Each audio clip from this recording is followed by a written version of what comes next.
Canarias se blinda con una normativa pionera que exigirá a cualquier turista que se aloje en las islas que presente un test negativo de coronavirus. Y este jueves analizaremos también el controvertido tema de la eutanasia, una ley que será aprobada en el Congreso en los próximos meses. Es un fracaso social que la gente pida morirse. En todos estos debates, todos los que hablan, ninguno de ellos sufre ninguna enfermedad. Si la vida es un derecho, la muerte también lo es. Empezamos en solo 5 minutos.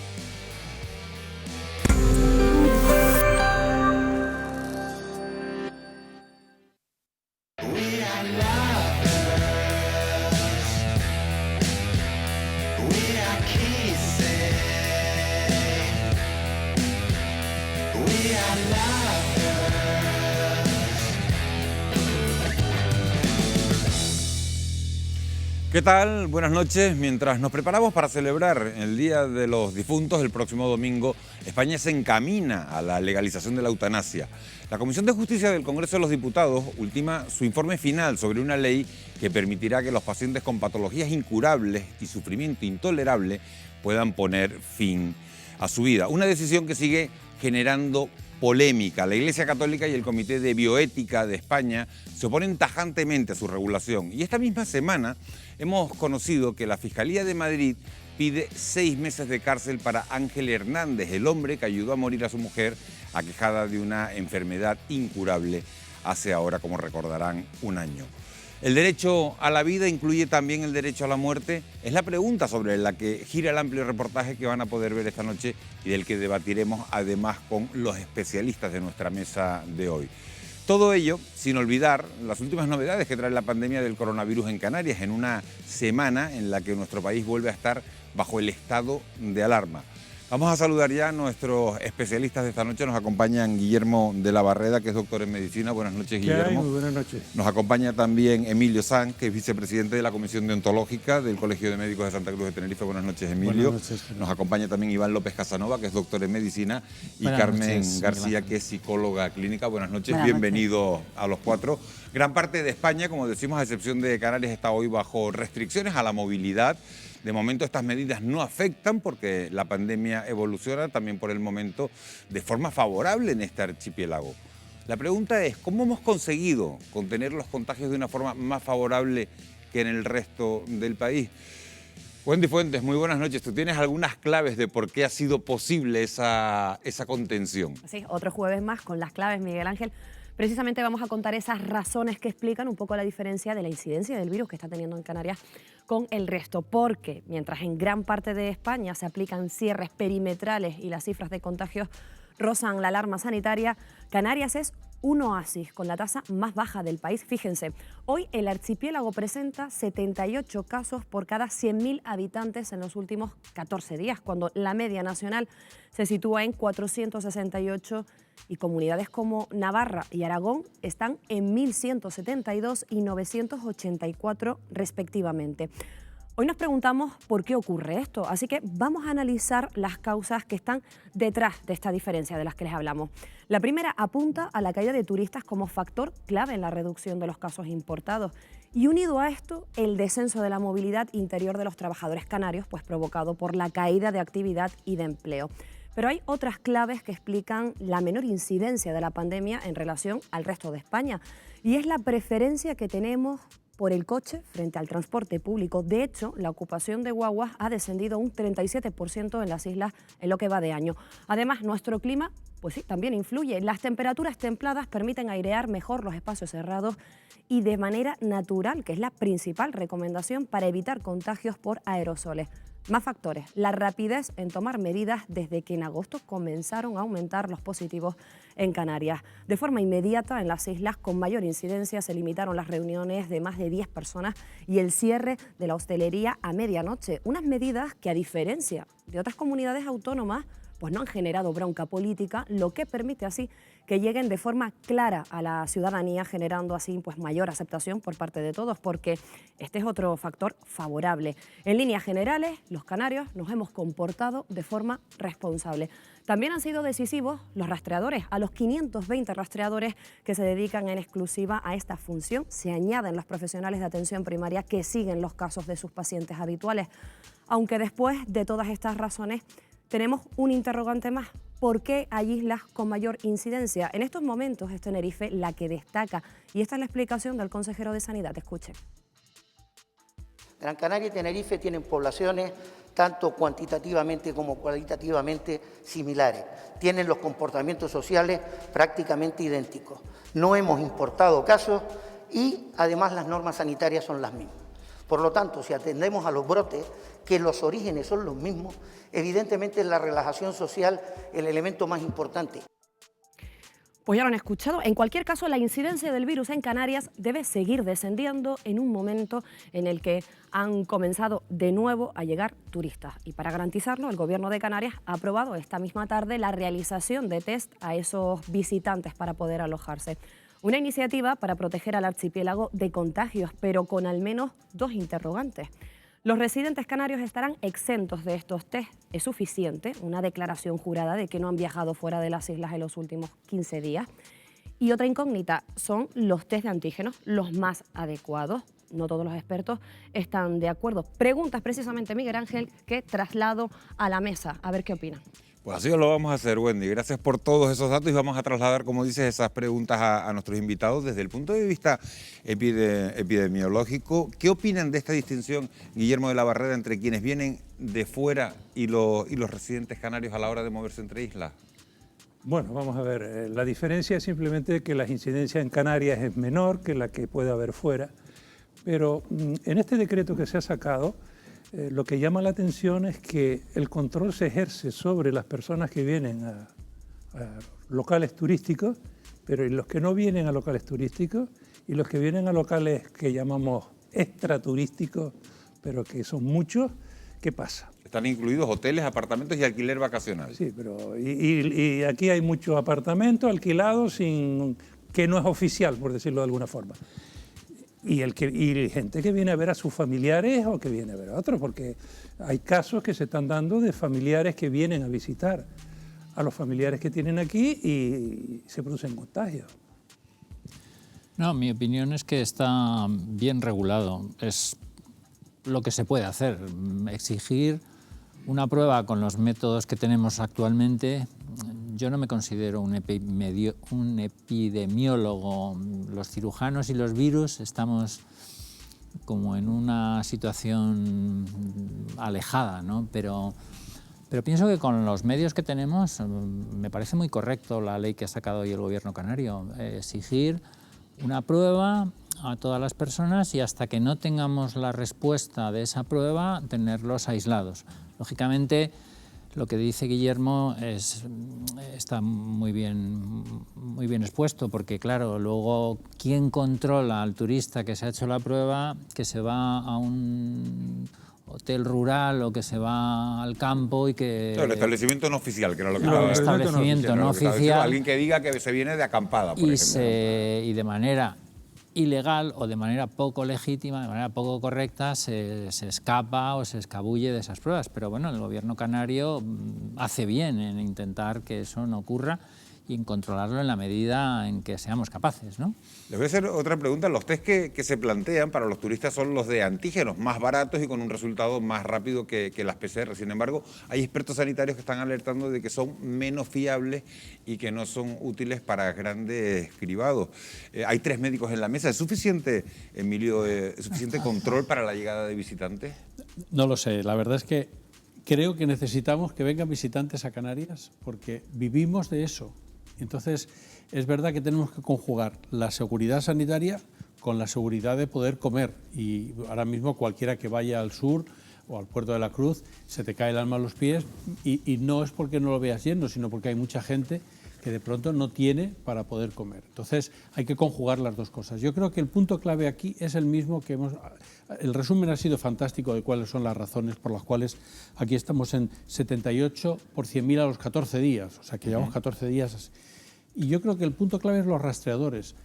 O hacemos un sistema de horca, de yo me asfixio para intentar que esto no pase, o un acordeón, y es identificar los casos y hacer el rastreo hacia adelante y hacia atrás. Y si nosotros somos capaces de identificar los brotes y cerrarlos, entonces podemos hacer una vida bastante normal. Si viene un turista, que vendrán pocos infectados porque vienen con una PCR de origen o porque se la hacen aquí, etcétera. Y hay un brote y hay 2 casos más y hay capacidad, como ahora mismo somos de las comunidades, junto con Galicia y con Asturias, con mayor número de rastreadores para identificar el brote y aislar el brote, entonces podemos seguir recibiendo Los turistas. rastreadores están funcionando, ¿eh? Yo he tenido un amigo que ha ido a ver a su hijo a Valencia, ha vuelto, se sintió con fiebre, se hizo su PCR, dio positivo y le han hecho un seguimiento de todos sus contactos, de todo, y él me ha llamado asombrado de lo bien que están funcionando. Bueno, es un caso, pero pienso que eso no ocurrió en la primera ola y en cambio en esta segunda ola están funcionando. Vamos, yo tengo este testimonio o este testigo, este amigo que le ha pasado esto y han funcionado muy bien. Hay una...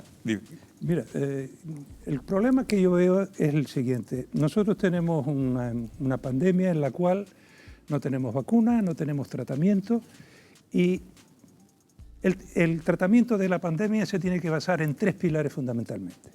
Como hemos dicho, el diagnóstico precoz, el rastreamiento tanto hacia adelante como hacia atrás de todo. Ese es el primer punto. El segundo punto es las medidas de control cuando encontramos núcleos de infección y que esas medidas de control sean vigiladas y se controlen. Y por último, conciencia ciudadana.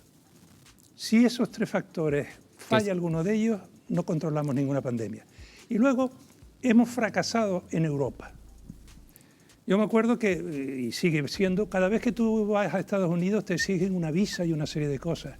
Y si tú, cuando vas a facturar tu maleta, no tienes la visa, no facturas. No te dejan pasar. Pues eso es lo que hay que hacer ahora. De eso, Guillermo, vamos a hablar, doctor de la Barreda, vamos a hablar en un segundo. Hay una gran parte de España que ha apostado por los confinamientos, fíjense, perimetrales, restringiendo las entradas y salidas en sus territorios.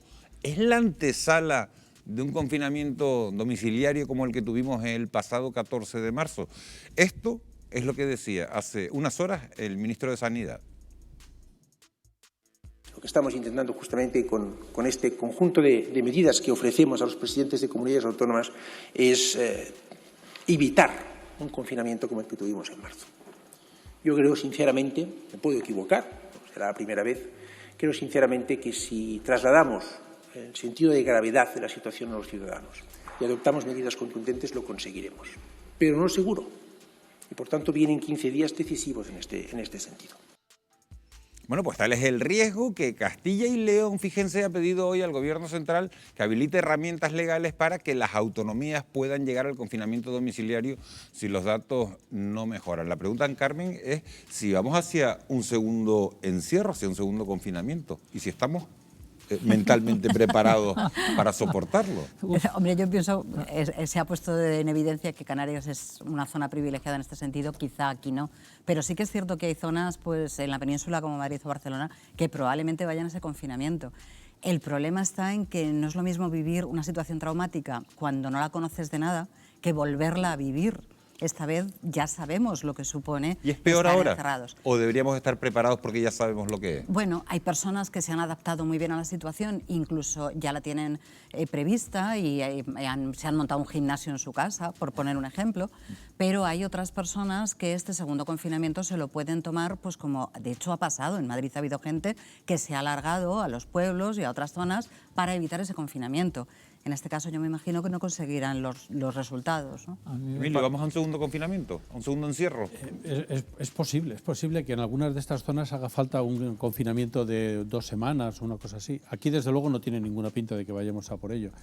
Lo que pasa es que psicológicamente, más que físicamente y más que económicamente, creo que psicológicamente es un palo muy fuerte, porque parecía que habíamos salido en el verano y volvemos otra vez a lo mismo o peor, pero las cifras de 1.000, 1.500, 800, 900 por 100.000 son muy altas y en toda Europa están haciendo este tipo de cosas.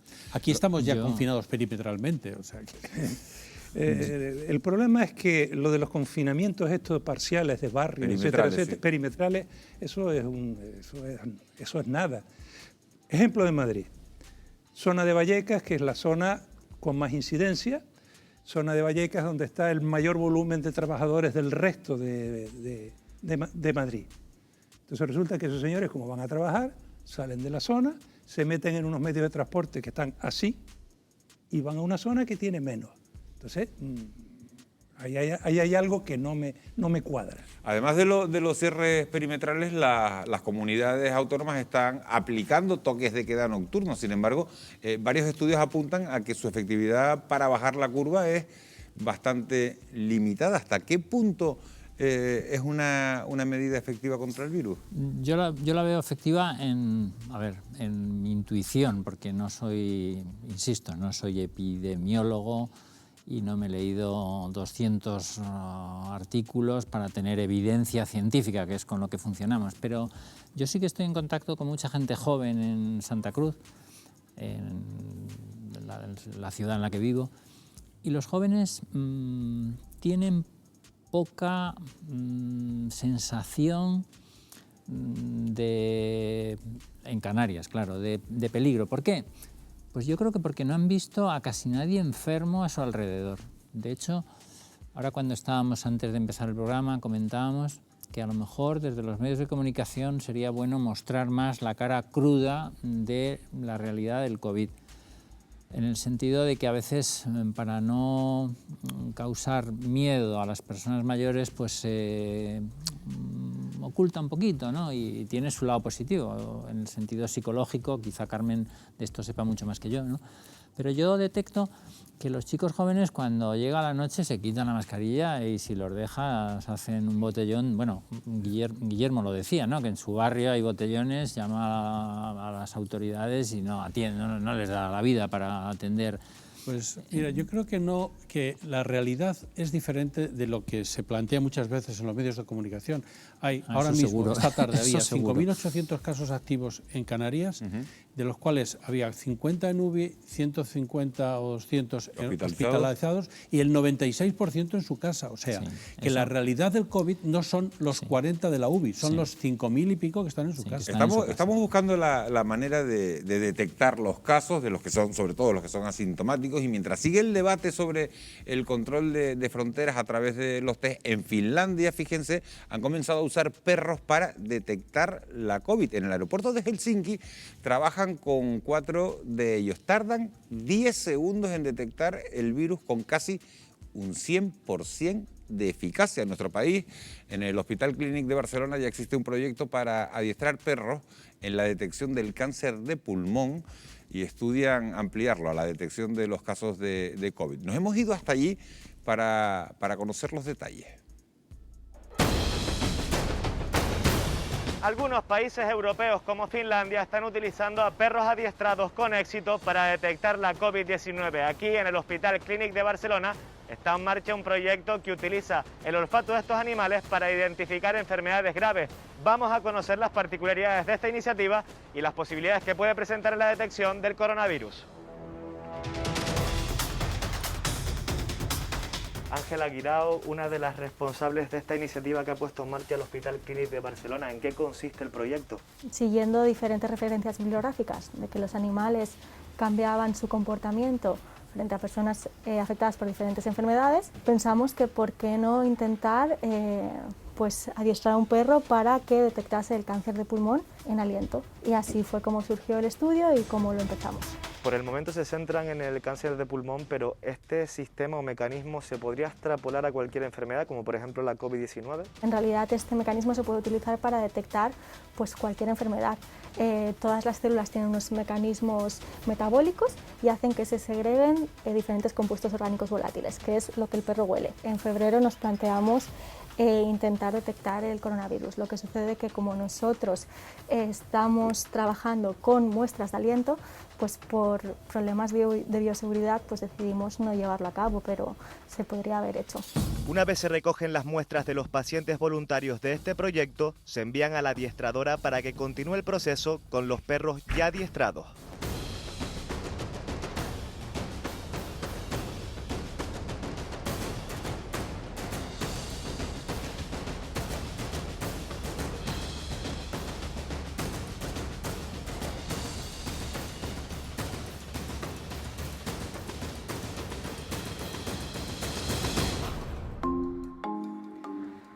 Ingrid Ramón, adiestradora canina. ¿En qué consiste el entrenamiento que tú llevas a cabo con los perros? Pues en el caso de Vlad, que estamos haciendo un adiestramiento sobre la detección temprana en el cáncer de pulmón, básicamente nos llegan unas muestras del hospital clínico de aquí de Barcelona. Vlad ya está entrenado para detectarlas y entonces se las colocamos, un ratio de 4:1, ponemos 4 controles sanos y una que sabemos que es cancerígena, y Vlad se nos tiene que sentar para indicarnos cuál es la cancerígena. ¿Y cómo es posible que estos perros a través de su olfato puedan detectar enfermedades? Si lo pensamos bien, ellos tienen unos 220-300 millones de receptores olfativos, mientras que nosotros tenemos entre 5 y 7 máximo, ¿no? Piensa que nosotros estamos trabajando con perros que detectan el cáncer, perros que detectan las hipoglucemias y las hiperglucemias en personas diabéticas. Si podemos entrenar perros a hacer eso, también podemos entrenar perros a detectar el COVID. Tenemos diamantes en bruto que no estamos aprovechando. ¿Y cuáles pueden ser los motivos que hayan hecho que en España todavía este tipo de proyectos no se hayan puesto en práctica? Bueno, que el mundo del perro y sobre todo el mundo del perro de asistencia y de detección todavía no está muy desarrollado y a veces pues hacemos las cosas cuando ya lo han hecho en otros países, ¿no? En vez de empezar a hacerlas aquí primero. Y ya te digo, sería muchísimo más barato que muchos de los recursos que se están utilizando ahora. ¿Tú crees que podremos ver pronto mecanismos de este tipo puestos en práctica en nuestro país? Ya me gustaría verlo. Si lo creo o no, no lo sé, pero tendría que salir gente que apoyara estos proyectos y que pudiera pensar en que se pueden hacer cosas más allá de lo estrictamente convencional de siempre. En el aeropuerto de la capital finlandesa, donde ya se aplica este método, los perros son capaces de detectar la COVID 5 días antes de que los pacientes presenten síntomas. Una técnica verificada por estudios franceses y alemanes que confirman una eficacia del 95%. Bueno, pues la verdad es que no deja de llamar la atención. ¿Qué fiabilidad le merecen estas pruebas? A mí me deja asombrado. Pero no lo sé, quizá había que ver también el coste-efectividad, porque no sé si esto es muy barato o muy caro, pero en fin, la verdad que me ha dejado asombrado, no lo conocía. ¿Qué fiabilidad, Emilio? Yo creo que probablemente sea muy alta, porque la capacidad olfativa de los perros es enorme. Lo que logísticamente no debe ser fácil, porque no puedes tener un perro para 100.000 turistas que entran a la semana en un aeropuerto como el nuestro. Oler a 5.000 personas al día o a 10.000 personas al día. Tenías que tener muchos perros, muy bien, o sea, está bien como modelo, pero probablemente ponerlo en la práctica para que vayan pasando los turistas como por el pasaporte y el perro oliendo. Y como se constipe el perro, tenemos un problema, ¿no? Pero bueno, es más barato alimentar un perro que hacer un PCR, que el PCR estaba a 100 y pico euros, 130, 140 euros cada prueba. Es un tinglao, ¿eh? Privado. El problema es que primero habrá que ver si eso en testándolo con humanos hay evidencia. Antes hiciste una pregunta que es sobre los test rápidos y a eso te puedo yo contestar no en mi nombre sino de la Organización Mundial de la Salud, que te dice claramente que los test rápidos no sirven para cribados porque hay muchos falsos positivos y muchos falsos negativos, y los test inmunológicos hay unos periodos de ventana en que los enfermos están contagiados y son negativos, y pueden estar contagiados y pueden contagiar. O sea que habrá que seguir con la PCR, ¿no? Sí, la PCR es lo más seguro que hay. Es lo que yo... Que también tiene sus falsos positivos. También tiene sus falsos positivos, sí. Y que tiene sus complicaciones, ¿no? Bueno, pues con este tema de los perros y de las pruebas vamos a poner fin hoy a esta parte del debate, a la parte del COVID, a esta última hora sobre la pandemia, y nos vamos a meter con el otro asunto que traemos hoy a debate. La nueva ley que va a regular la eutanasia ya ha superado 2 debates en la Cámara Baja. Ahora solo queda que la Comisión de Justicia emita su informe final para que vuelva al Pleno del Congreso y al Senado. Los apoyos recabados hasta ahora hacen prever que se aprobará, aunque siguen arreciando las voces para que se detenga su tramitación. En el centro del debate, una pregunta: ¿tenemos derecho a decidir sobre nuestra propia muerte? Este es nuestro reportaje de hoy. Punto final.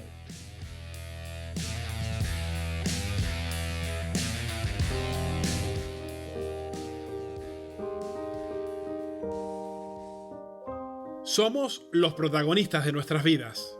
Comenzamos a escribir nuestro relato desde niños.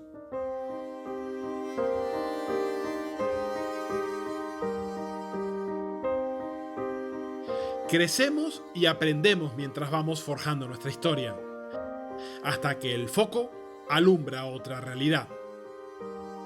Ya no hay nada que escribir y el tiempo transcurre en blanco para los que creen que llegó la hora de cerrar su propio libro.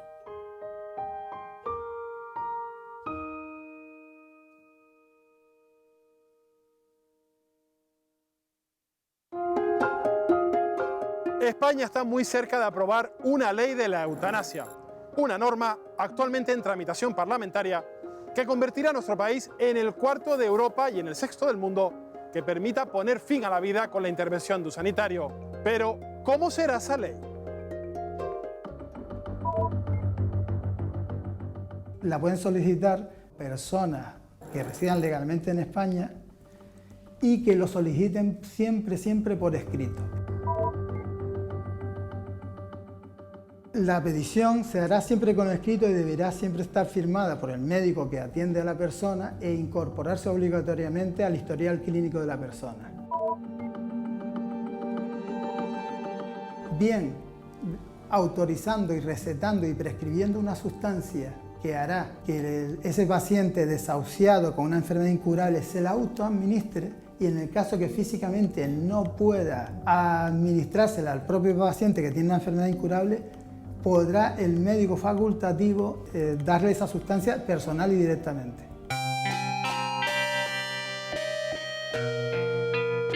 En España hay unos 3.000 enfermos de ELA, una enfermedad degenerativa sin cura. La nueva ley permitirá que estas personas decidan cuándo y cómo morir. Una vez que te dicen qué es lo que tienes ELA, pues lógicamente no te lo tomas muy bien. Hay un periodo de negación en la que piensas que están equivocados y demás. Pero cuando ves lo que es la enfermedad y que te dan una esperanza de vida de 3 a 5 años, pues ¿qué puedes hacer ante eso? Lo único que tienes que hacer es asumirlo. Es una enfermedad que te deteriora, que pierdes totalmente la funcionalidad de tus manos, por ejemplo, y que terminas dependiendo de terceras personas para hacer cualquier cosa, que no hay ni solución ni medicamentos. Pero el futuro es el que es, ¿no? Posible traqueotomía y posible PEC, que es alimentación a través de un tubo que te sacan por un lado directamente del estómago. ¿Están a favor de la eutanasia? En mi caso sí, sin ninguna duda. No es lógico seguir dilatando una situación de desgaste, de deterioro, para al final acabar muriendo de una forma bastante más dolorosa, ¿no? En todos estos debates, todos los que hablan, ninguno de ellos sufre ninguna enfermedad, están todos sanos y se atreven a hablar de lo que yo como enfermo tengo que asumir. Mis principios éticos y morales y mis creencias no le afectan a nadie. Sin embargo, las suyas sí me van a afectar a mí. No me permiten decidir qué es lo que quiero hacer yo con mi vida. Uno se despide insensiblemente de pequeñas cosas. Los enfermos a favor de la eutanasia llevan años solicitando una ley como la que previsiblemente se aprobará en breve en España. Pero, ¿cómo afronta una persona la dura decisión de querer morir? Muchas veces se vive muy en soledad. Es horrible ese sentimiento y esa circunstancia de tener que pensarlo, de prepararlo desde esa soledad. Una de las mayores preocupaciones es cómo lo puedo comunicar a mis seres queridos, cómo puedo hacer que esto no les afecte tanto. Paqui, ¿qué enfermedad degenerativa tienes? Pues mira, yo lo que tengo es esclerosis múltiple. Puedes tener problemas de audición, después tienes problemas al tragar, tienes problemas al hablar, puedo perder la sensibilidad de mis manos, dificultades, muchísimas. Paqui, ¿y esta enfermedad tiene cura? hasta hoy no tiene cura. Yo solamente ahora mismo tengo una medicación, después de haber pasado por 3 medicamentos diferentes y estar ingresada 5 veces por 5 brotes. En un tema tan controvertido como la eutanasia, ¿cuál es tu opinión personal al respecto? Yo no estoy de acuerdo, porque la vida es un reto. Entonces yo digo siempre, vívela, siéntela, canta, ríe, llora. Después puedes caminar, puedes jugar, te puedes caer, pero lo importante es levantarte y seguir el camino. Con la nueva ley, España formará parte de un reducido grupo de países en los que la eutanasia estará legalizada. Son solo 5: Bélgica, Luxemburgo, Canadá, Colombia y Holanda.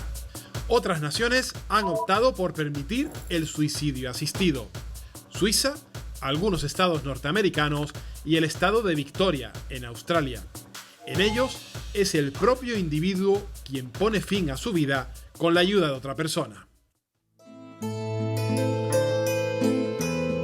La ley de la eutanasia belga es una de las más liberales. Es el único país del mundo que no establece un límite de edad para solicitarla. En Bélgica, los pacientes solo necesitan el visto bueno de 2 médicos para recibir la ayuda para morir, como es el caso del doctor Yves Delors, con quien vamos a hablar. Doctor Delors, muchísimas gracias por estar con nosotros el día de hoy. ¿Qué diferencias encuentra entre un país como el suyo, Bélgica, con 20 años a sus espaldas en una legislación sobre eutanasia, y España, que apenas empieza a plantearlo? No conozco bien España, pero yo pienso que es la influencia de la religión católica.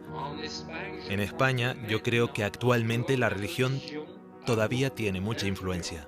Para usted, ¿qué es la eutanasia? Respondo con el texto de la ley belga. Es un acto practicado por una persona que pone fin voluntariamente a la vida de una persona enferma que lo pide. En Bélgica es obligatorio. Es un médico que va voluntariamente a dar la muerte a alguien que está enfermo, ya sea a través de una inyección o bien tomando un producto. ¿En algún momento, doctor, ha tenido un conflicto moral o ético? Una sola vez, en el caso de una enfermedad de Alzheimer, yo estaba un poco perturbado porque cuando la vi estaba muy bien como usted y como yo, pero si ella esperaba mucho tiempo, no iba a ser capaz de solicitarlo y hacer la eutanasia. ¿Cuántas eutanasias ha realizado usted en los últimos años, doctor? No más que una al mes, porque es difícil emocionalmente. Yo debo prepararme. Yo duermo bien la víspera. Es difícil, sobre todo cuando se trata de gente que conozco bien. Es difícil hablar de la muerte, pero en Bélgica, cuando los pacientes están graves, hablan más de la muerte, porque saben que hay una ley que autoriza la eutanasia. Muchas gracias, doctor Delors, por estar con nosotros y compartirnos su experiencia. Ya hemos escuchado al doctor Delors, pero queremos conocer la opinión de algunos familiares de sus pacientes. Hemos quedado con Madame de Mester, viuda de uno de ellos. Muchas gracias, Madame de Mester, por estar con nosotros este día. ¿Podría hablarnos de la enfermedad que tuvo su marido? Mi marido tenía una amiloidosis cardíaca. Él decidió pedir la eutanasia a partir del momento en que fue diagnosticado en fase terminal. En un primer momento me afectó, pero lo respeté. En Bélgica también hay personas que están en contra. ¿En su entorno hubo alguien que no estuviera de acuerdo con esta decisión? Yo misma soy miembro de la DMD, así que era bastante lógico. Cuando estuvo claro entre nosotros, hablamos con nuestros hijos. Nuestros nietos estuvieron de acuerdo, a excepción de 2 estudiantes de medicina, que decían: bueno, todavía se puede encontrar otra solución. Cuando la decisión estuvo tomada y comprendida, fue aceptada. Y a partir de entonces, el proceso fue muy rápido, 3 semanas. Fue muy bonito, muy bien, muy tranquilo. Él tuvo tiempo de decir adiós a todo el mundo. La mañana misma del día que se iba a hacer, salió con mis nietos a comprar unas flores. Compró las flores porque íbamos a celebrar nuestro 61 aniversario de casados y él no estaría. Pasó aquí, en mi casa, en nuestra casa. Todos los hijos, toda la familia estuvo allí. ¿Alguna vez se arrepintió de la decisión que él tomó? Yo nunca me arrepentí de esa decisión, porque fue su decisión y de todos modos fue su manera de protegernos de asistir a su deterioro físico. Es el último gesto de humanidad que un médico puede hacer por los pacientes. No todos los belgas están a favor de la eutanasia. Desde que la ley entró en vigor en 2002, algunas asociaciones luchan por su derogación. Leopold van Bellingen, Instituto Europeo de Bioética. Bélgica aprobó en 2002 una ley que permitía la eutanasia en circunstancias excepcionales. ¿Cuál es el balance que se puede hacer de la aplicación de esa ley durante estos años? El objetivo inicial de la ley fue rápidamente abandonado. Estaba claro que la eutanasia solo se podía aplicar en casos excepcionales y circunstancias excepcionales para personas cuyo sufrimiento no pudiera ser aliviado por los médicos. Sin embargo, los criterios de sufrimiento son directamente interpretados por criterios puramente subjetivos. Tenemos personas con cáncer que aún están sanos, pero su miedo a posiblemente sufrir en los próximos meses o años les lleva a pedir la eutanasia y se les acepta. Ante todo ello, ¿cuál considera que debe ser la alternativa ante situaciones de enfermedad irreversible como las recogidas en la ley? El dolor físico sabemos que puede ser aliviado, en la gran mayoría de los casos, gracias a los cuidados paliativos. El Gobierno de España ha comenzado los trámites para despenalizar la eutanasia. ¿Considera que hacerlo sin definir claramente sus límites puede producir un efecto llamada? En un periodo de 15 años, el número de eutanasias practicadas en Bélgica cada año ha aumentado 10 veces, pasando de 235 a más de 2.000 casos hoy en día. ¿Habrá efecto llamada? Yo creo que no. No tiene ningún sentido. ¿Por qué? Porque la gente se apega a la vida. Todos sabemos que el instinto ese, desde que nacemos, de supervivencia, expresa el deseo de que la gente no quiere irse de esta vida. Y más en sociedades prósperas, desarrolladas, donde el nivel de vida ha sido importante. Y por tanto, no creo que la ley esta vaya a tener ese efecto.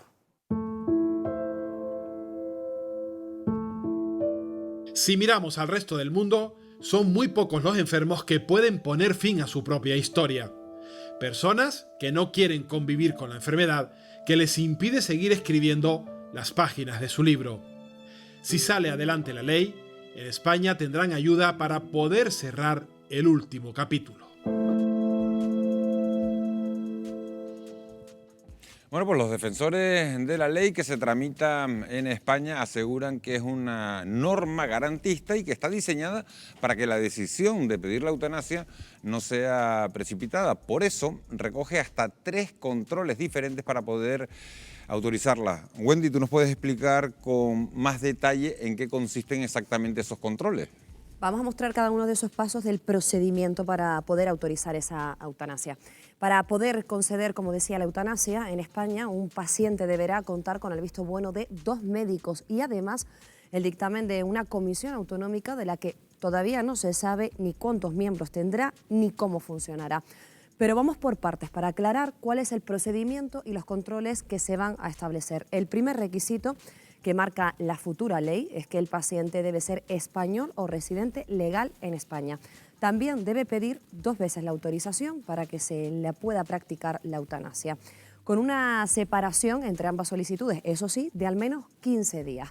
Un espacio de tiempo que se fija para garantizar que no se trata de una decisión precipitada. Una vez entregadas las 2 solicitudes, el médico responsable del caso deberá informar al paciente en menos de 48 horas. En ese momento tendrá que comunicarle el procedimiento y todas las alternativas terapéuticas a las que puede acceder antes de proceder a la eutanasia, incluidos también los cuidados paliativos. Posteriormente, el facultativo dejará pasar un día de reflexión antes de preguntar de nuevo al paciente si desea seguir adelante. Es entonces cuando llegamos al segundo filtro. El médico responsable tiene la obligación de pedir la opinión de otro médico al que la ley denomina médico consultor. Este consultor deberá estar formado en el ámbito de las patologías concretas que sufre el paciente y tiene un máximo de 10 días naturales para emitir su informe. Si ambos facultativos están de acuerdo, todavía queda el último paso, el informe favorable de la Comisión de Evaluación y Control de la Comunidad Autónoma donde se encuentre el solicitante. Este órgano decidirá si se aprueba o no la petición y lo hará a la mayor brevedad posible, según establece el proyecto de ley. Esta comisión será el órgano responsable de autorizar los casos propuestos en cada territorio y también tendrá que decidir en aquellos en los que el médico responsable no conceda el derecho a practicar la eutanasia. Unos órganos que tras la aprobación de la ley deberá estar constituido en un plazo de 3 meses. Lo que no fija la nueva norma es el número de miembros que debe tener esta comisión ni la cualificación que se exigirá a sus integrantes. Tampoco se define un reglamento de funcionamiento común para todas las autonomías, de forma que puede ser completamente distinto en cada comunidad autónoma. Este es el procedimiento con todos los filtros que se deben de llevar a cabo a la hora de presentar esta petición, Miguel Ángel. Bueno, pues ya tenemos más claro cuáles son esos 3 controles que incluyen a 2 médicos y a una comisión de evaluación y control. ¿Garantizan que la decisión del enfermo sea meditada, estos mecanismos? Sí, que la decisión del enfermo sea meditada, evidentemente lo garantizará probablemente. Otro problema distinto es cuál es el nivel de voluntariedad y el nivel de excepcionalidad. Creo que el Comité de Bioética de España, en el informe que publicó ahora, en 30 de septiembre, yo creo que la palabra fundamental del informe es compasión, porque evidentemente esto es un problema de compasión, es un problema de sufrimiento, es un problema de atención a la persona que lo está pasando mal.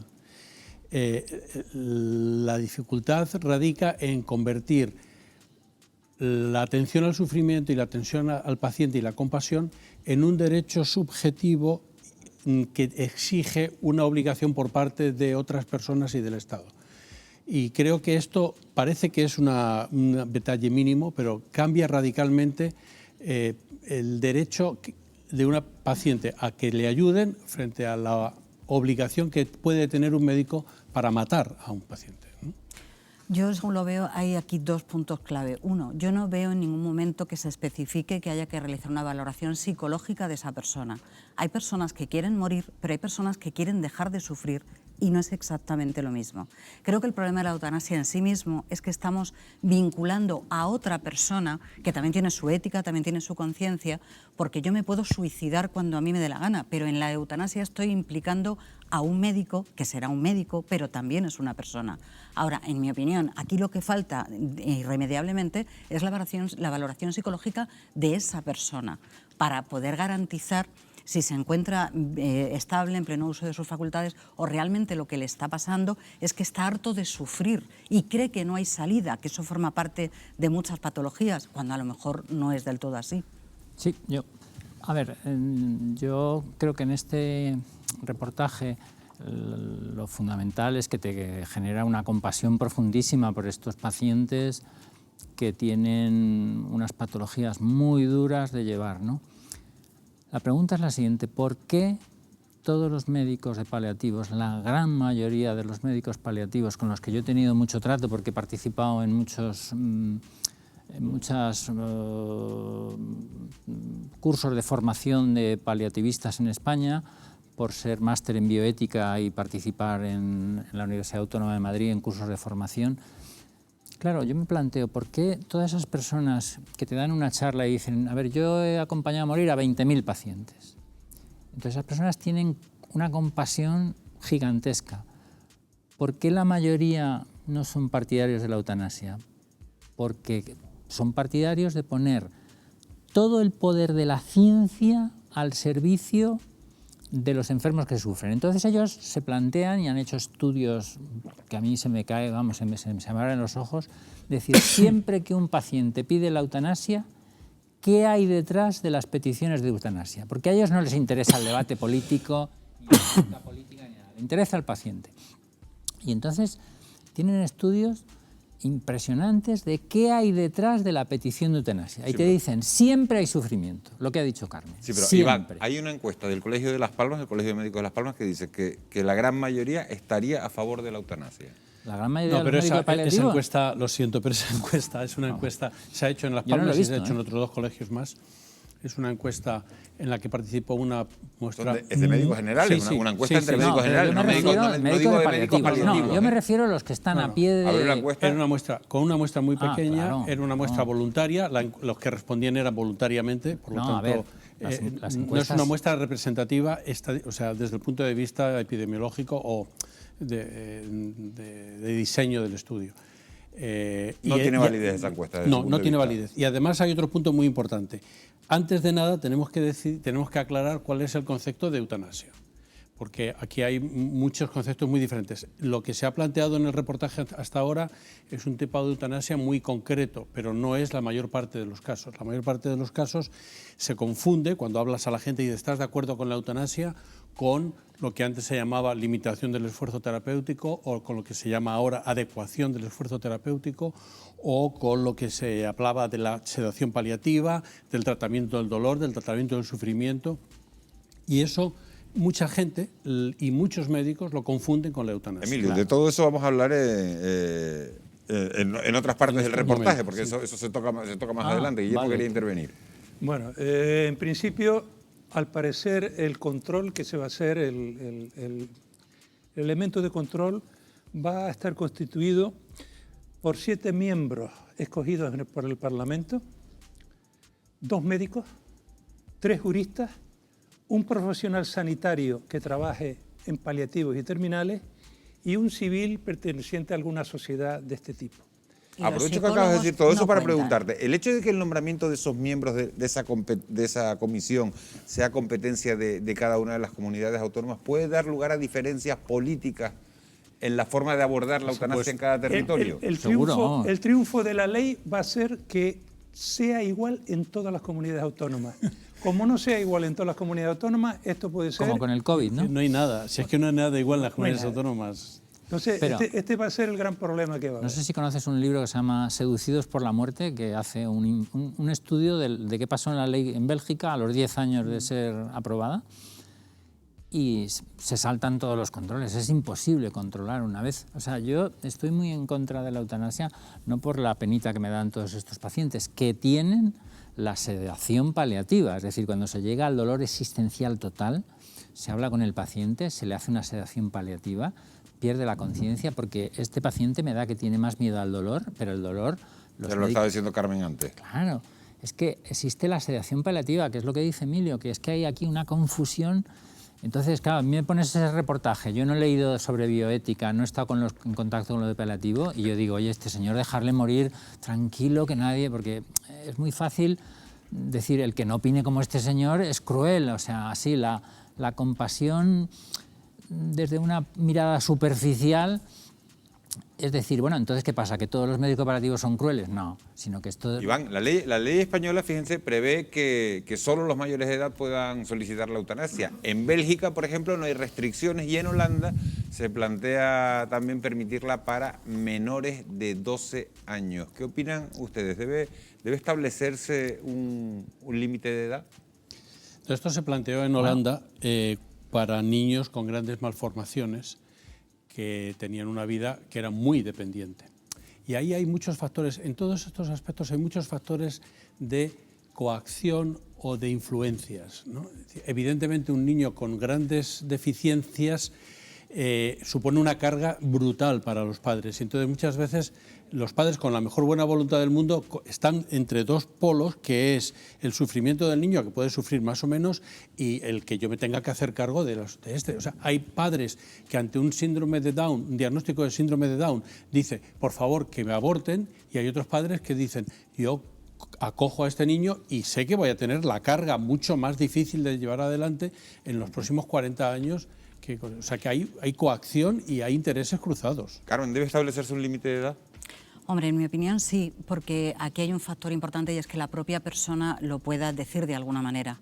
Evidentemente un niño de 12 años no puede decirlo y si además sus facultades mentales están mermadas, él no tiene capacidad de decidir.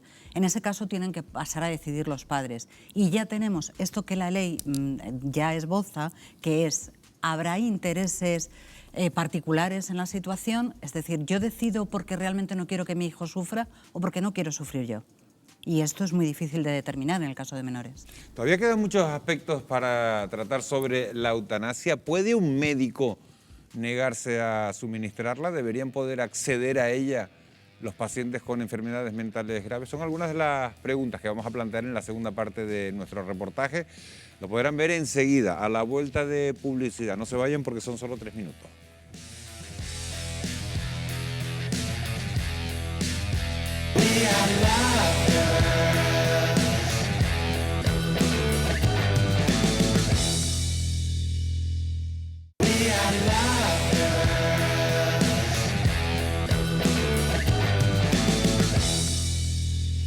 Seguimos aquí en Fuera de Plano, en Televisión Canaria, cuando son las 11:11 de la noche, hablando de la eutanasia, de la regulación de la eutanasia. Es una cuestión de enorme trascendencia. Un médico que ha hecho un juramento para preservar la vida, ¿puede negarse a practicar una eutanasia? ¿Qué ocurre en el caso de los pacientes con patologías mentales graves? ¿Deben tener derecho a solicitarla? Lo vamos a ver.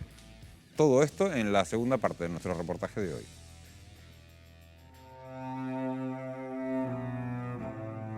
No resulta fácil la decisión de terminar el último capítulo. Una decisión que necesitará de la ayuda de un facultativo, abriendo así un debate ético y moral. Controversia que revuelve su juramento hipocrático y que les compromete a velar por la salud, pero también a respetar la autonomía y la dignidad de los pacientes.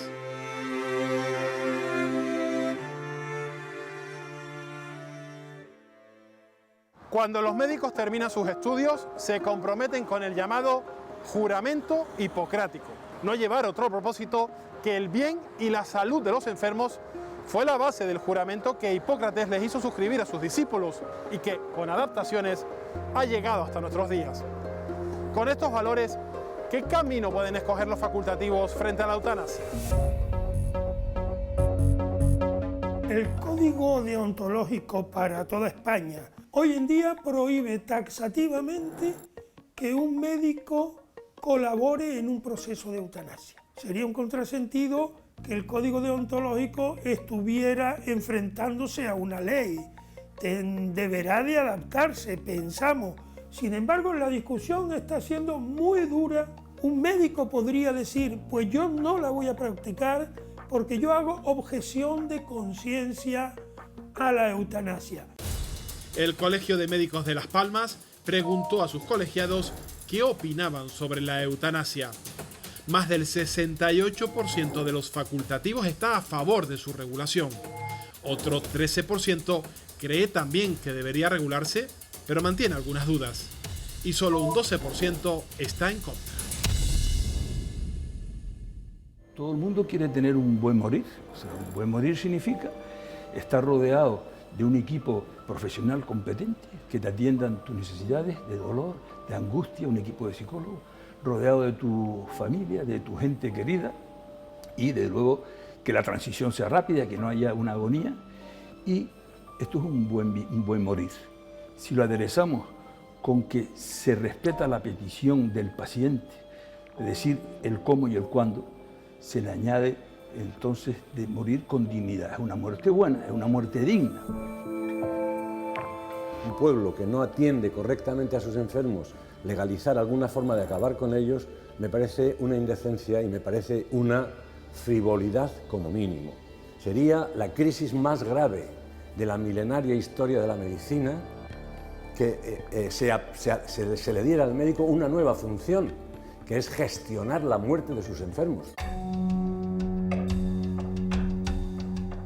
El proyecto de ley pues tiene pensado crear un registro. Hay que tener en cuenta que la eutanasia es un tema muy polémico y solo muy pocos países lo tienen regulado, de tal manera que aquí en España lo que se va a hacer es que aquellas personas que tengan, digamos, alguna reserva mental a la hora de ejecutar una eutanasia se inscriban en el registro que se tiene pensado para ello, para que esos médicos no lleven a cabo la eutanasia. Alma mía sola, siempre sola. Hoy, el Código Penal es contundente. Las personas que induzcan o ayuden a otra a quitarse la vida se enfrentan a entre 2 y 10 años de cárcel. Con una excepción, la pena se reduce si existe una petición expresa o si hay una enfermedad grave. Mi vida acababa de cambiar radicalmente. Y yo aún no lo sabía. La mujer a la que yo maté se llamaba Carmen. Tenía 82 años. Aunque yo no hubiera tomado la decisión, ella, Carmen, estaba muerta.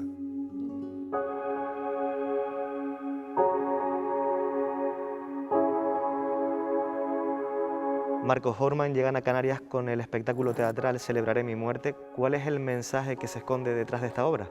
El mensaje que esconde la obra, creo que la idea de los tres que hemos hecho esto es un mensaje positivo hacia la vida. Una situación humana donde hay un sufrimiento, donde se mezcla un poco la risa, el llanto, las ganas de vivir y con una realidad que es aceptar el final de la vida. Ante un pedido explícito, ¿qué pasa con el médico que está enfrente de una situación así y cómo actúa en consecuencia? Creo que la obra es un canto a la vida por sobre todas las cosas. Hace 15 años que tomas una decisión que te cambia por completo la vida. Te conviertes en el primer médico español condenado por practicar la eutanasia. ¿Por qué tomas esta decisión, Marcos? Hay veces que la vida te pone en situaciones que no te las plantea y actúas como consideras que hay que actuar en ese momento, en ese lugar, con esa gente y en ese instante. De lo cual, una vez hecho todo lo médicamente posible y ante una situación médica irreversible y que era una cuestión de horas o días tal vez, ante un pedido reiterado, ahí ya me olvido que soy médico, me olvido totalmente que tengo que seguir actuando como médico y actúo nada más como persona y humano. En su momento te declaras culpable para evitar la pena de prisión, pero ¿en algún momento hubo sentimiento de culpabilidad? No. De hecho, no fue una noche de tortura para mí. Fue una noche diferente, por supuesto, porque no me había pasado nunca antes, pero no, de culpa no, ni de tortura para nada. La tortura vino después. Digamos que es como, siempre me gusta usar la palabra esta de tsunami que te arrasa la vida. Si tuvieras la posibilidad de volver atrás en el tiempo, ¿volverías a tomar la misma decisión? Si aquella noche tan complicada y todo lo que hemos pasado sirve para, de repente haya ayudado un granito más en una escalera hacia una ley que pueda otorgar esta opción a la gente que lo pida, pues obviamente que lo volvería a hacer sin ninguna duda. Hope there's someone who'll take care of me when I die. Will I go? Con la futura ley española, la muerte asistida será una opción para enfermos graves que padezcan un sufrimiento intolerable tanto físico como psíquico. ¿Se debe aceptar la eutanasia cuando el paciente no se encuentra en estado terminal? ¿Está justificada en aquellos que tienen una enfermedad mental? En Holanda, sí. Aurelia Brouwers, de 29 años, recibió veneno prescrito por un médico por sus problemas mentales. Desde los 12 sufría depresión crónica, ansiedad y psicosis. Sin embargo, esa posibilidad se la negaron a Noah Potoven, de 17 años. Se quitó la vida después de sufrir durante años abusos sexuales y depresión. Pidió la eutanasia, pero se la rechazaron por su edad. Natalia, ¿qué experiencia podríamos aprovechar de la aplicación de la eutanasia por motivos mentales en países como Holanda o Bélgica? Bueno, yo creo que lo más importante es poner a la enfermedad mental y al sufrimiento que genera la enfermedad mental en parejo al sufrimiento que generan otras enfermedades físicas invalidantes sobre las que sí que parece que hay un consenso prácticamente universal. Es un punto de partida al menos interesante para tener en cuenta cuál es la realidad de estas personas, el sufrimiento que entraña la enfermedad mental y quizás abrir pues, varios campos donde nos hagan plantearnos nuevos escenarios. El concepto de sufrimiento insoportable que muchas veces se relaciona a esta cuestión de eutanasia, ¿es medible? ¿Se puede delimitar de alguna manera? Insoportable es una cuestión muy subjetiva, ¿no? Sí es cierto que existen escalas validadas de graduación pues, de determinados tipos de sufrimiento, pero al final no deja de ser un concepto subjetivo basado en la escala de valores de cada uno. Por ejemplo, cuando una persona tiene un episodio depresivo grave, el sufrimiento es prácticamente insoportable. No obstante, tiene tratamiento. En estos supuestos que nos plantea, ¿un paciente podría tener capacidad de decisión? Una de las indicaciones que solemos dar es que no es momento de tomar decisiones excesivamente trascendentes, por lo menos hasta que la clínica mejore un poco, hasta que el tratamiento empiece a ser efectivo. Cuando el sufrimiento físico o psíquico es insoportable, ¿es la muerte la única opción? Los detractores de la eutanasia defienden dar prioridad a los cuidados paliativos. En Canarias hay unas 6.500 personas que requieren esta asistencia. No es necesario legalizar la eutanasia y lo que sí que es urgente es resolver los problemas de los enfermos que la puedan solicitar, incrementando los programas de cuidados paliativos y aumentando notablemente el número de centros sociosanitarios para dar respuesta a los enfermos que en teoría, si no tienen esos recursos, van a solicitar la eutanasia. Cada día se mueren 75.000 enfermos con necesidades paliativas y con un sufrimiento intenso porque no reciben los cuidados que necesitan, no tienen acceso a un buen servicio de cuidados paliativos. Doctor Benítez, ¿cómo es el funcionamiento de las unidades de cuidados paliativos en Canarias? De forma genérica llevamos personas con enfermedades crónicas avanzadas y que van a seguir avanzando, que van a debilitar a la persona y que en un tiempo dado lo van a conducir al final de la vida. El impacto que está haciendo la enfermedad en la calidad de vida es muy importante y hay que intentar disminuir el impacto negativo. Tiene tanta importancia el tratamiento biológico en algunos casos específicos para su enfermedad, más toda la esfera, el abordaje de toda la esfera emocional y espiritual.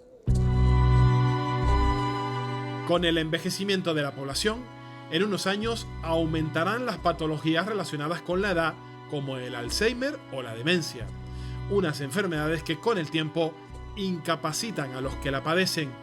¿Qué pasará en estos casos? En el caso de que hubiera que aplicar una normativa legal de eutanasia, que todavía hoy por hoy no es legal en nuestro país, en un paciente con una enfermedad de Alzheimer o una demencia senil avanzada, evidentemente esa persona no puede expresar su voluntad de que se le sea aplicada la eutanasia. Por lo tanto, debemos recurrir a la familia, a un representante legal que se haya sido designado como tutor, pero lo mejor es que la persona previamente haya expresado su voluntad de que le sea aplicada la eutanasia u otras medidas mediante un testamento vital o un registro de voluntades anticipadas. La futura ley solo contempla que la ayuda a morir se aplique en personas con Alzheimer o demencia si antes han manifestado por escrito su voluntad. Deben realizar el conocido como testamento vital. El testamento vital es un documento que realiza la persona encontrándose consciente, es un documento que se realiza frente al notario y lo que va a recoger son los diferentes tratamientos médicos que él permite que se lleven a cabo en un momento en el que él no pueda decidir y cuando ya ha dejado reflejado en este testamento cómo quiere que se le atienda en ese estado, llegado a ese estado. ¿Por qué? Porque pueden haber un conflicto de intereses entre los familiares más cercanos que en la mayoría de los casos terminan en los tribunales, puesto que unos deciden que sí se les mantenga con vida y otros pues no piensan lo mismo. Como requisito para poder llevarlo a cabo es necesario que se tenga 2 informes de 2 profesionales médicos. A pesar del carácter trascendental de este documento, solo 6 de cada 1000 españoles han decidido planificar el final de sus vidas. Hay que tener en cuenta que los españoles no suelen hacer tanto testamento vital, teniendo en cuenta de que la ley en España es bastante compleja y no se ha dado la suficiente información acerca del testamento vital. Hay muchísimas personas que ni tan siquiera saben lo que es. Nadie sabe qué esconden las últimas páginas de nuestras vidas, un misterio que en algunos casos podemos planificar dejando por escrito nuestra voluntad. Pero aún así, no lo hacemos. Quizás nos falta valor para pensar en nuestro propio final. En el debate social y político sobre la eutanasia, algunas opiniones contraponen la eutanasia a los cuidados paliativos. Guillermo de la Barreda, ¿no pueden ser compatibles? Son compatibles. No hay, por supuesto, ninguna contradicción entre una cosa y otra. Incluso muchos pacientes que piden la eutanasia han pasado indudablemente por paliativos. Pocos. Hay que tener en cuenta que las situaciones hay que vivirlas para poder opinar. Es muy fácil opinar, pero el núcleo familiar que la padece y el propio paciente hay que comprenderlo y hay que intentar comprenderlo. En un momento en que todos queremos libertades, tenemos libertad, ¿cómo se llama? El confinamiento está contra mi libertad, no me dejan fumar, está contra mi libertad. negar la eutanasia es negar la libertad del individuo. No estoy de acuerdo. Porque la libertad no es un absoluto. La libertad se puede usar para hacer el bien o para hacer el mal. Entonces, eso es una cosa tan básica, que lo ha tenido que recordar Javier Gomá como filósofo y ha causado una impresión. Decir, a ver, la libertad tiene que tener una ética para usarla bien.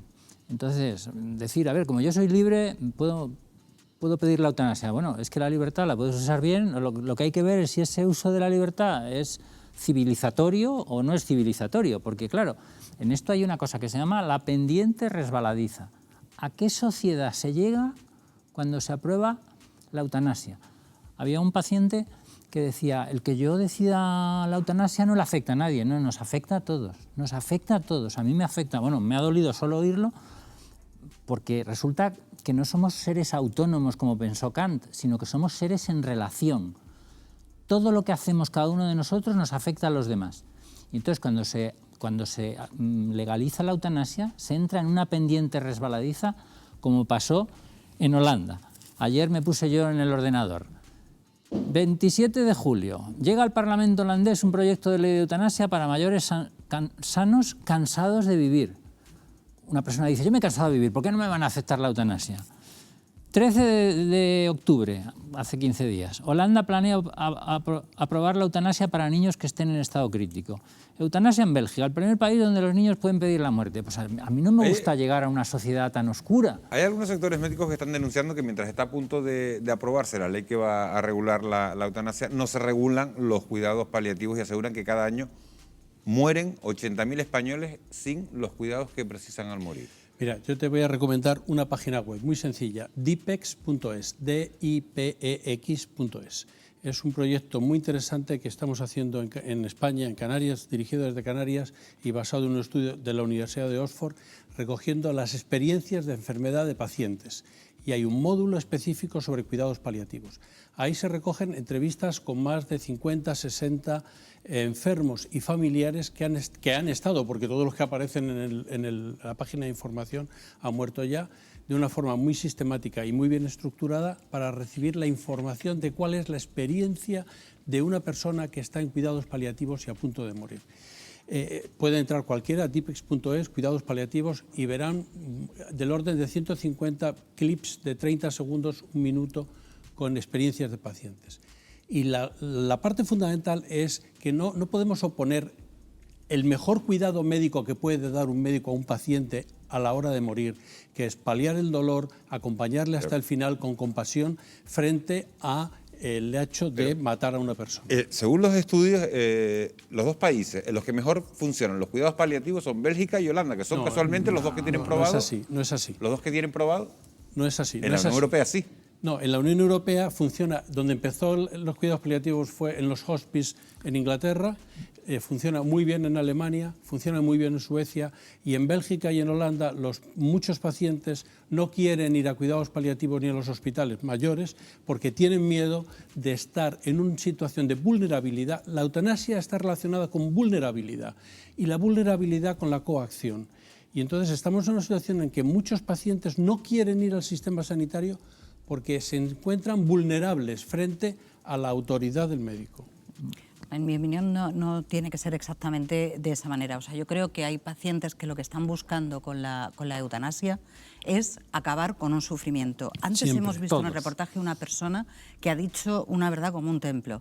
Hay que verse en la situación. Estamos debatiendo, como ha pasado, tú antes lo comentabas igual con el COVID, hay muchas personas, muchos jóvenes aquí que no han tenido enfermos de COVID en su familia. Bueno, pues lo mismo nos pasa al resto. Igual no hemos tenido un familiar directo que se encuentre en esa situación. Porque yo he tenido pacientes que cuando su madre o su padre se han encontrado en situaciones así, ellos me han dicho, es que yo quería que muriera. Y me lo han dicho desde el desgarro más absoluto. Claro. Es perfectamente comprensible. Claro que es Creo que no podemos hablar de la generalidad cuando al final son casos particulares. Hay otro caso que han contado también totalmente cierto. ¿Por qué no hago yo un testamento vital diciendo quiero esto o lo otro? Porque yo hoy tengo unas circunstancias muy diferentes de las que voy a tener mañana. Claro. Mañana no sé qué me va a pasar. ¿Cómo voy a decidir hoy cómo quiero que me entierren o si quiero donar órganos o si quiero que me mantengan una vida más prolongada o no?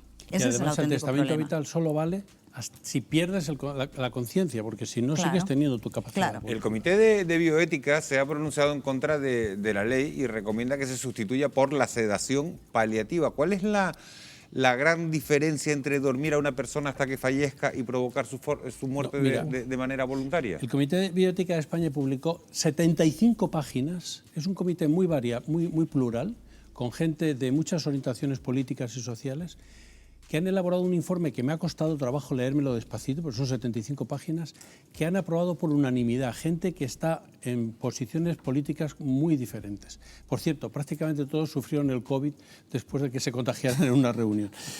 Y no contraponen los cuidados paliativos a la eutanasia. Lo que dicen es que lo fundamental es dar atención al paciente hasta el final. Y hay que tener en cuenta una cosa muy importante. Hay una discusión, una confusión muy grande sobre el concepto de eutanasia. Eutanasia es solo matar a una persona, suspender un tratamiento que es innecesario, dejar de dar un tratamiento que no está haciendo ningún efecto y que está produciendo efectos secundarios, hacer un tratamiento que baja la conciencia o incluso que mantiene la conciencia en un estado de semicoma hasta el final. Eso no es eutanasia pasiva. El concepto de eutanasia pasiva es un concepto profundamente erróneo que está negado por la Asociación Médica Mundial, por el Consejo General de Colegios de Médicos, etc. No hay eutanasia pasiva. Guillermo, ¿tú estás de acuerdo en que la eutanasia es matar a una persona? Claro. Bueno, esa es la pregunta del millón. Es quitarle la vida a una persona. Yo solamente te puedo decir una cosa. El Centro de Bioética de la Universidad Católica de Lovaina aprueba los cuidados paliativos y la eutanasia. Esto no tiene que ver con religión, Guillermo. No, es que no tiene que ver con religión. La Asociación Médica Mundial, el Consejo General del Colegio de Médicos, el Comité de Bioética de Francia, de Alemania, de Italia, de España, define claramente que no existe la eutanasia pasiva. Dejar a un paciente, quitarle el tratamiento que no le está curando, es la mejor arte médico. No tiene nada que ver con matar a alguien. Eutanasia es solo y exclusivamente matar a alguien por compasión, porque si no es por compasión es un homicidio. Yo pienso que eso es un tema de eufemismos, al final. No yo es te verdad creas, que también leí hace muchos años la cuestión de eutanasia pasiva o tal. Pienso que es algo que se hace porque da miedo afrontar lo que realmente es, en mi opinión, que es quitarle la vida a una persona, ayudarla a una persona a que muera, pero de forma activa. Lo que pasa es que como eso nos da miedo, nos inventamos un montón de eufemismos, igual que en Estados Unidos se inventan la pena de muerte para no hablar de estamos matando a una persona que haya hecho lo que haya hecho. Pero simplemente es para callar la conciencia del médico en este caso. No es Por lo así. tanto, Mira, eutanasia es eutanasia. Hace 2 años dirigí la tesis doctoral de un médico de medicina paliativa que estaba utilizando un opioide, el más potente que hay en la sedación paliativa de pacientes con cáncer. Y se estuvo analizando de una forma muy detallada hasta qué punto eso aceleraba la muerte de los pacientes y pudimos comprobar que en ningún caso modificaba el curso de la muerte. Modificaba los síntomas, modificaba la angustia de la disnea, modificaba el malestar de las últimas horas, días de los pacientes, pero en absoluto los cuidados paliativos o la sedación paliativa es matar al paciente, es quitarle los síntomas refractarios al final de su vida. Claro, no, yo te hablaba de la eutanasia. En la confusión esta de ¿por qué le ponemos el apellido de pasiva? Porque da miedo y es una manera de suavizarlo. Quizá fue una trampa para eso, pero por eso ha sido abolida. Ya no se habla en bioética, no se habla de eutanasia pasiva porque es un término que confunde más que da luces, ¿no? La legalización de la eutanasia podría suponer una presión psicológica para el paciente que se siente una carga. Ahí está esa pregunta. Lo que está claro es que se la plantean todos los médicos de paliativos. En el momento que se legaliza una carga, han visto un montón de familias que llegan, bueno, abuelo, y quizá ya está recogida en todos los países donde ha sido. Claro, es que hay muchas consecuencias de la eutanasia que aquí no hemos visto y que ya han padecido los holandeses y los belgas. Como, por ejemplo, se hizo una encuesta anónima en Holanda de por qué habían hecho los médicos eutanasia y salieron causas que no os podéis ni imaginar. Por falta de camas, porque este paciente ya no tiene calidad de vida, pero eso lo decide un enfermero o lo decide otra persona, o sea, sin consultar al propio paciente. y en el fondo llega un momento que no se puede controlar. Te metes en una pendiente resbaladiza que es muy oscura. Lo que está claro, Iván, es que la eutanasia plantea un fuerte dilema moral, también religioso, dilema que se ha reflejado en multitud de artículos, en libros y hasta en películas, como es el caso de Ramón Sampedro, cuya historia fue llevada al cine en la oscarizada Mar Adentro. El de Sampedro fue sin duda el caso más mediático de nuestro país. Aquejado de una tetraplegia, tras un accidente en el mar, permaneció tumbado en una cama durante 30 años, hasta que Ramona Maneiro le ayudó a morir. Hemos hablado con ella y lo van a poder ver, ese testimonio, en la última parte del reportaje. Será en menos de 2 minutos.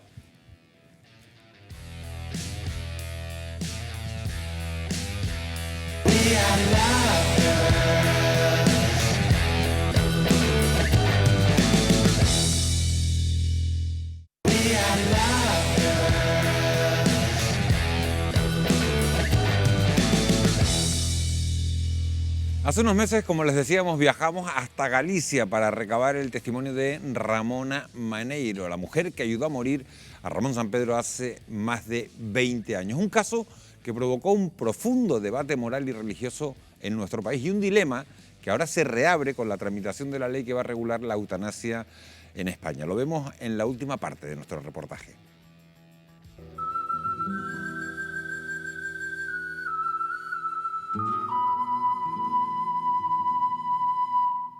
En España son varias las personas que han ayudado a otras a poner punto final a sus vidas.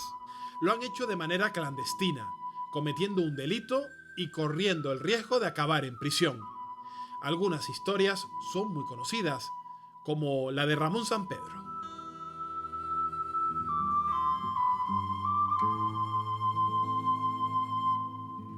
En abril se cumplirán 22 años de su muerte. Cuando tenía 50 y después de estar 3 décadas postrado en una cama, tomó cianuro potásico y murió. Le asistió Ramona Maneiro. Canto penso que te fuches, negra sombra que me asombra. Ramona, muchísimas gracias por recibirnos a la Televisión Canaria aquí en tu tierra, en Galicia. Hace 22 años que ayudaste a morir a Ramón Sampedro. En alguna ocasión tú misma has dicho que aquello fue poco menos que una chapuza, pero que tampoco te arrepentías. ¿Hoy lo volverías a hacer de otra manera? Es muy complicado decir hoy lo volverías a hacer de otra manera. No porque si no, no estaríamos hablando, pero para mejorar las cosas yo creo que esto tenía que haber servido de que no se puede hacer chapuzas con las personas que tienen deseos de morirse, de acabar y poner punto final a un sufrimiento. Del estado en el que se encontraba Ramón en aquel momento, ¿qué fue lo que más te impulsó a tomar la decisión de ayudarle a morir? Nadie me empujó ni la situación siquiera. Yo decidí ayudarle en su momento cuando lo necesitara y cuando lo deseara, pero siempre cuando se legalizara, ¿no? Pero bueno, él por circunstancias de la vida lo adelantó y lo hizo en aquel momento. Me empujó, pues nada, yo decidí que le ayudaría y bueno, sin buscarle más vueltas. ¿Tuviste dudas en aquellos días? Ninguno, ni antes ni después. El día que lo decidió, dice, esta noche quiero marcharme. Le digo, ¿seguro? Y dice, sí, quiero ya poner punto final. 22 años después sigo acordándome igual de ese momento. Y aparte de la despedida, que ya iba a ser definitiva, yo estaba tan tranquila como si fuera algo tan normal, como pues a ir a tomar un café. Te lo puedo asegurar, ¿eh? Ni miedos, ni preocupaciones, ni nada importante, de verdad. Me dolió después por lo de la chapuza, porque yo viví la chapuza, yo viví esos minutos o esos segundos o ese tiempo que estuvo de agonía, para mí fue eterno, me dolió mucho eso. ¿Tú con el tiempo has sabido algo de aquellas personas que de una u otra manera tuvieron que participar también en aquellos días? Sí y no. Realmente me he sentido sola todos estos 22 años, me he sentido muy sola y no, mejor no he sabido nada de nadie. Cuando decidiste hacerlo público unos cuantos años después en un programa de televisión, ¿cuál fue la reacción de la gente de tu entorno? Bueno, la gente de mi entorno lo sabía. Yo he sobrevivido, he vivido pasándome los días. Cuando hablaban del tema y me llamaban, yo hablaba, pero no decía nada más allá de. ¿Crees que hay muchas Ramonas Maneiros o Ángel Hernández en nuestro país ayudando a morir a seres queridos? Sí que tiene que haber, porque es triste que la gente esté sufriendo y que nadie pueda ayudar. Ramona, de verdad, muchísimas gracias por tu tiempo y por habernos recibido. A vosotros. La inmensa mayoría de los españoles apoya la regulación de la eutanasia. Según algunas encuestas, el 85% de la población. En la posición contraria, encontramos, por ejemplo, a los estamentos eclesiásticos. Pese a ello, la opinión pública es contundente y favorable a este derecho, incluso entre sus feligreses. Antonio, teólogo, y Gabriel, enfermero, ambos creyentes. Antonio, ¿cuál es su postura acerca de la eutanasia? Evidentemente mi postura es en defensa absoluta de la vida. A mí me preocupa el hecho de considerar como un derecho subjetivo algo que de por sí no es un derecho. El derecho es el derecho a la vida, pero el derecho a morir y decidir cuándo uno quiere morir, a mí me parece que es arriesgado. Yo sí me voy a posicionar directamente en una opinión, y es que yo sí estoy a favor de la eutanasia. Hablabas de una cosa fundamental, que es el derecho como persona. Precisamente, tener la eutanasia es darle un derecho más a una persona, y es el derecho de poder morir cuando yo lo decida. Antonio, ¿usted considera que una persona que es creyente puede estar a favor de la eutanasia? Me quiero remitir al documento que firmaron el año pasado, pues las 3 religiones monoteístas, ¿no? Suscribieron un documento en el que expresaban pues su oposición abierta a la eutanasia y su defensa encendida de los cuidados paliativos, ¿no? Creo que el camino más adecuado sería ese. Te voy a hacer un símil, ¿vale? Una pequeña metáfora. Esto es como la política. Cuando votas a un partido político, no siempre estás de acuerdo al 100% con su programa electoral. Lo mismo me pasa a mí con la Iglesia. No estoy de acuerdo al 100% con todo lo que plantea, pero soy creyente y eso no me va a impedir estar a favor de la eutanasia en este caso.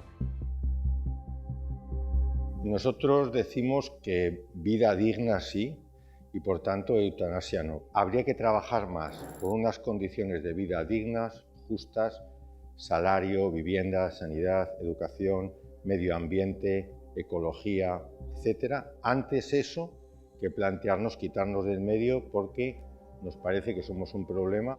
Con las enfermedades degenerativas habría que respetar, creo yo, la libertad de las personas, pero realmente la libertad.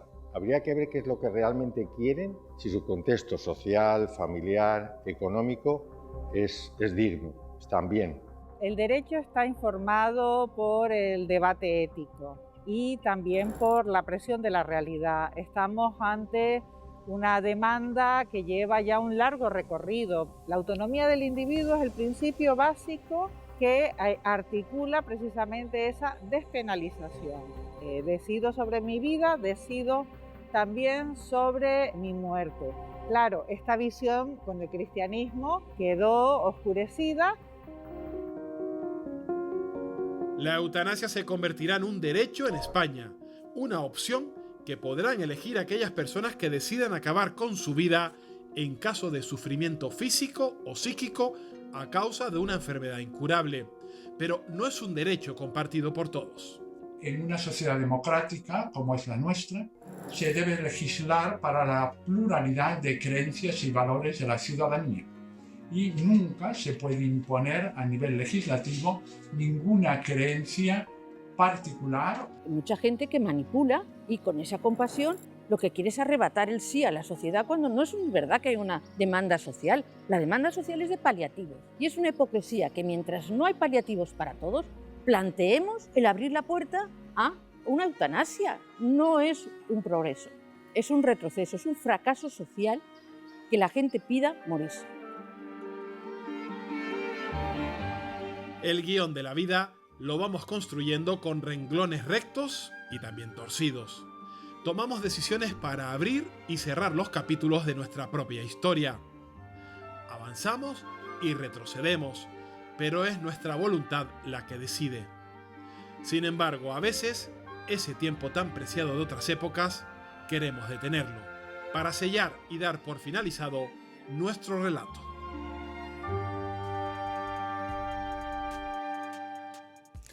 El caso de Ramón Sampedro impactó a la sociedad española, pero no ha sido el único. Hace tan solo un año Ángel Hernández ayudaba a morir a su mujer, María José Carrasco. Lo grabó en vídeo para dejar constancia de que ella se lo había pedido para acabar con los intensos dolores que le producía una enfermedad incurable. Ahora la Fiscalía de Madrid pide 6 meses de prisión para él. Sucesos como este, Guillermo, deben acelerar la aprobación de esta ley. Bueno, vamos a ver. Lo primero que hay es que, como estábamos comentando antes, distinguir lo que es la eutanasia de lo que es el suicidio asistido. Lo de Ramón Sampedro fue un suicidio asistido, no fue eutanasia. Lo que es indudable es que hay que sacar una ley que regule perfectamente este tema. Tiene que haber una información precisa por parte del paciente, por decirlo de alguna forma, su consentimiento, y luego se precisa una regulación que sea muy detallada, muy garantista, para evitar que se produzcan cualquier tipo de abusos. Y desgraciadamente, por suerte, esto no es una ley que obligue, esto es una ley perfectamente personal, es una decisión personal. Que si se legalizara la eutanasia, ¿es posible poner límites? ¿Dónde se pone el límite? ¿Quién lo decide? ¿Con qué argumentos? ¿Por qué una persona que le ha dejado a su mujer, que ha perdido sus negocios, que no quiere vivir, por qué una persona sí y otra no? O sea, pero Iván, los límites los pondrá la ley. Para eso se está regulando, porque es que si no, no tendría ningún sentido todo esto. ¿Y qué desarrollo ha tenido en Bélgica y Holanda? Mira, el Comité de Bioética en España asegura que en los países donde la eutanasia se ha regularizado, los controles se han ido relajando. Sin embargo, la única clínica especializada en eutanasia de Holanda informó que en 2019 recibió más de 3.100 solicitudes y solo se aprobaron 900. Es decir, ¿quiere decir esto que existen suficientes controles? Hombre, bueno, eso lo que 3.100 solicitudes, o sea, no era para todo el mundo. No sé, la clínica no va a ir a tirar piedras contra sus tejados. No, eso lo que significa es que se genera... A ver, que no se recibieron 3.100 y se aprobaron las 3.100. No, lo que se genera es un derecho subjetivo a ser muerto, porque este es el punto de... Y ese derecho subjetivo, que parece que en muchos casos puede ser expresión de la autonomía del paciente, en una inmensa mayoría, en muchísimos otros casos es el reflejo de la vulnerabilidad y de la coacción, no la coacción física o económica, sino de la sensación de coacción de yo no quiero ser una carga para mi hija, yo no quiero estar aquí agostando recursos. O sea, de hecho, hablan, el documento este, ya digo, es un documento muy largo, pero que merece la pena leer. Dice, es un poco dramático que en un momento en que se han muerto 25 o 30.000 ancianos abandonados en residencias sin ningún tipo de cuidado médico ni social, estemos dándoles como premio la regulación de la eutanasia, porque muchos de esos serían candidatos en esas condiciones a decir, no, mire, por favor, para morirme así como un perro en una residencia, que me maten. Bueno, antes se comentó que, bueno, que un señor que estaba cansado de vivir, hombre, es que en la regulación de la ley de eutanasia hay unos supuestos en los cuales está aceptada la eutanasia. Exacto. Claro. Un señor que quiere, esto cómo se llama, que no quiere seguir viviendo, se suicida. Pues que se suicide, pero eso no está dentro de la ley de eutanasia. Lo que la ley habla es de la ayuda al suicidio. Y hay que tener cuidado porque ayudar al suicidio es muy delicado. En general, o sea, alguien que se quiere suicidar. Claramente en la ley lo que pone es que tiene que sufrir una enfermedad grave e incurable. O padecer una enfermedad grave, crónica e invalidante. Y a continuación especifica qué se entiende por enfermedad grave, crónica e invalidante, que es la situación que resulta de una persona afectada por limitaciones que inciden directamente sobre su autonomía física, así como su capacidad, y esto es lo complicado, de expresión y relación, y que llevan asociados un sufrimiento físico o psíquico. El físico puede llegarse a valorar más o menos, pero ¿cómo valoramos el sufrimiento psíquico? El sufrimiento físico se trata. O sea, ahora mismo, si una persona se muere con dolor, en el 99% de los casos lo que tiene que hacer es cambiar de médico. Claro. O sea, por alguien que sepa tratarle bien el dolor. Pero ¿y el sufrimiento psíquico que va asociado al social? Es el más difícil, claro. Que es lo que comentabas tú. Soy una carga para mi gente. Es que, a ver, mi hija trabaja en un hospital y en Madrid, y durante el COVID ha habido ancianos que se les ha dejado en el hospital y se han largado y no han conseguido localizar a los hijos cuando les daban el alta. Claro. Entonces, esto es un sufrimiento psíquico, social, si quieres. Genera una obligación del paciente de pedirla de alguna manera. Claro, es una coacción social. claro. Eso fue lo que llevó a que, sobre todo en las primeras leyes de eutanasia, se dejara fuera los enfermos mentales. La eutanasia no Que no se sufren. permitía a los enfermos mentales Y al no principio. sufren. Incluso en el primer proyecto de la ley no se incluía los efectos Bueno, mentales. las primeras leyes eran despenalizar la eutanasia y ahora, No, se está hablando de un derecho. O sea, que, Claro, es que es muy diferente. Todo eso es va muy diferente. generando... Una cosa es que a esta persona que le han pedido 6 meses no entras en la cárcel, eso es una pena que Simbólica. es para cumplir la ley Simbólica. y realmente lo que dice el Código Penal actual es que cuando se hace en un paciente con su petición y por compasión, etcétera, baja 2 grados la pena y realmente ahora mismo nadie va a la cárcel. Ha sido una por condena ayudar. testimonial. dice. Sí, nadie va a la cárcel por ayudar a morir a un paciente en estas condiciones. Entonces, un paso que es el más adecuado probablemente antes que hacer un derecho a ser muerto es la despenalización de algunos casos especiales. Y desde luego, antes lo decías fuera de cámara, tenemos unos cuidados paliativos raquíticos. Canarias, que fue pionera en cuidados paliativos, ahora mismo tenemos poquísimos. Entonces, La última de las comunidades autónomas Claro. en paliativo. tienes que saber ofrecer Con a la unos gente. grandes Los paliativos no es solo quitar el dolor, es el acompañamiento. Lo decía antes Miguel Ángel Benítez. Efectivamente. Personal, social, religioso, etcétera. Exacto. Entonces, mientras esto no esté más desarrollado, no estamos ofreciendo todo lo que podemos ofrecer a un paciente que sufre física o psíquica y anímicamente. La ley creará un registro en el que los médicos se van a inscribir previamente para declararse objetores de conciencia. La idea es que así se agilicen los procedimientos porque se sabrá de antemano a qué médico no acudir. Es la mejor manera de regular la objeción de conciencia. Lo digo porque obliga a todos los facultativos a pronunciarse previamente. Eso es lo mismo con la objeción de conciencia que puede hacer para los abortos o cualquier cosa de este tipo. O sea, a mí me parece correcto. Tú no puedes obligarle a nadie, y a un médico menos que a nadie, a que haga eutanasia.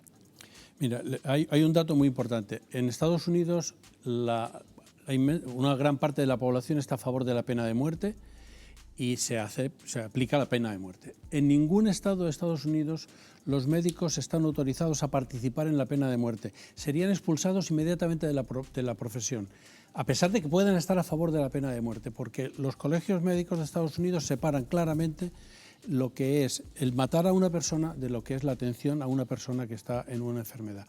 Y ahora mismo, si un médico, aunque esté a favor de la pena de muerte y sea el médico de la prisión, quien pone la inyección son los funcionarios y el médico lo único que hace es poner el fonendo y decir, es que hay certifico la muerte. O sea, en ética es muy importante las intenciones. Entonces, claro, hay una línea roja. Cuando una persona quita la vida a otra, ha cruzado una línea roja que hay que pensar mucho, porque las intenciones...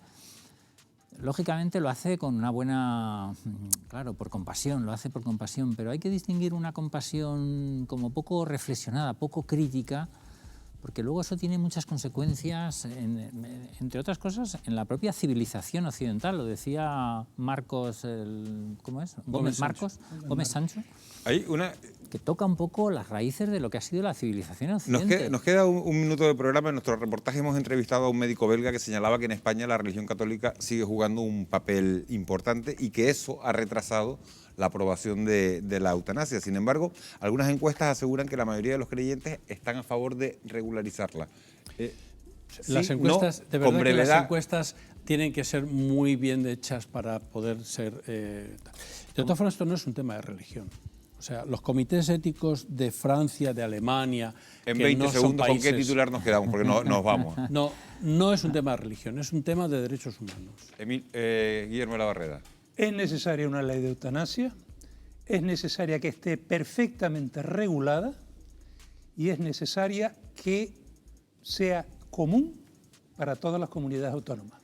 Ojo con quitar la vida a una persona porque se entra en una pendiente resbaladiza que toca las raíces de la civilización sobre todo teniendo otra manera de ayudar al dolor de los pacientes, que son los cuidados paliativos. Carmen García. Yo me quedo con más bien como que todos tenemos derecho, derecho y obligación a morirnos. El debate simplemente es, ¿tenemos que implicar a otros en esa decisión? Muchísimas gracias a los cuatro por haber estado esta noche aquí en Televisión Canaria, Fuera de Plano, hablando de un tema tan controvertido que, bueno, que se aprobará en unos meses en el Congreso de los Diputados y que seguro que va a abrir un gran debate social en Canarias y en el resto de España. Gracias a ustedes por haber estado ahí al otro lado de la pantalla un jueves más cuando son las 12 menos 3 minutos de la noche. Gracias por su compañía, que tengan un muy feliz descanso y nos volvemos a encontrar el próximo jueves. Buenas noches.